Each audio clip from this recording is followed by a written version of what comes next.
আসসালামু আলাইকুম ভিউয়ার্স, আশা করি সবাই ভালো আছেন। আমিও আলহামদুলিল্লাহ ভালো আছি। রমজান ঈদের পর আমার এলাকার ছোট ভাইয়েরা আমায় অনুরোধ করেছিল তাদের সাথে ঘুরতে যাওয়ার জন্য। বয়সে ছোট হলেও সম্পর্কে তারা সবাই আমার বন্ধুর মতোই। তো যেই ভাবা সেই কাজ, চলে গেলাম তাদের সাথে মেঘনা নদীর তীরে আলেকজান্ডার বিচ।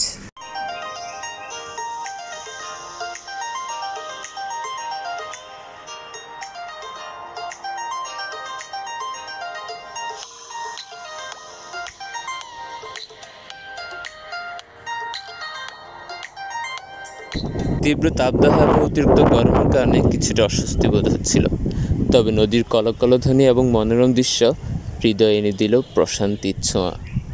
এরপর আমরা নৌকা উঠে পড়লাম। আমাদের নৌকা চলতে শুরু করলো গন্তব্য নতুন কোনো একটি গন্তব্য।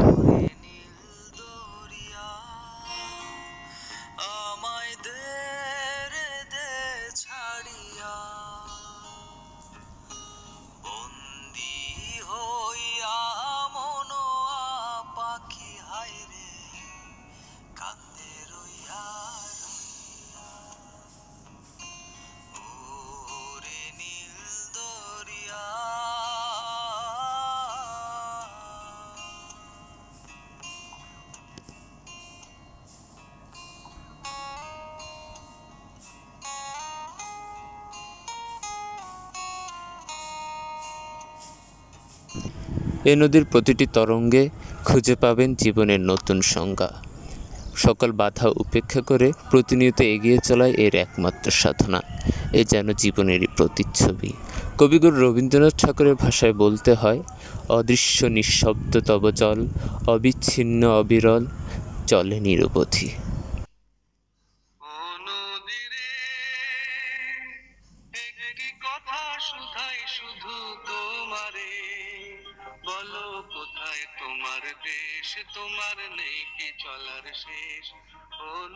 এরপর আমরা আসলাম মেঘনা নদীর বুক চিরে ভেসে ওঠা একটি চরে।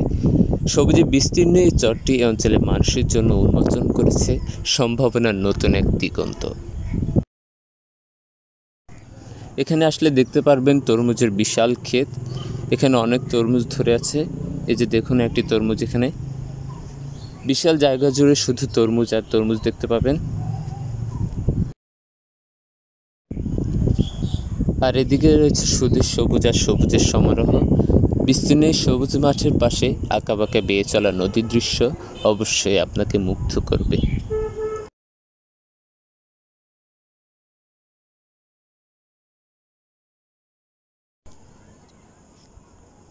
এদিকে মেষের পাল দেখা যাচ্ছে, দূরে দেখা যাচ্ছে মহিষের পাল। সব কিছু মিলিয়ে আমার মনে হচ্ছে এ যেন আমাদের নোয়াখালীর বুকে এক টুকরো সুইজারল্যান্ড।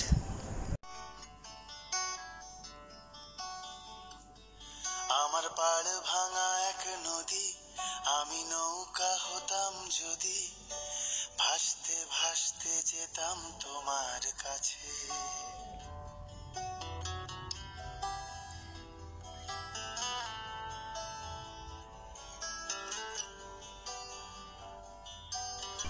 তো এখন আমাদের যাওয়ার সময় হয়ে যাচ্ছে। আমরা ফিরে যাচ্ছি আমাদের আপন গন্তব্যে। আমার পাড় ভাঙা এক নদী, আমি নৌকা হতাম যদি, ভাসতে ভাসতে যেতাম তোমার কাছে। নদীর প্রতিটি স্রোত যেভাবে তীরে আছড়ে পড়ে হারিয়ে যায়, সেভাবে হয়তো একদিন আমিও হারিয়ে যাব। পদ্মা মেঘনা যমুনার তীরে কত ঢেউ চলে যায়, আসে না তো ফিরে। তেমনি আমিও হারিয়ে যাব, তেমনি আমিও হারিয়ে যাব, আসব না কভু ফিরে।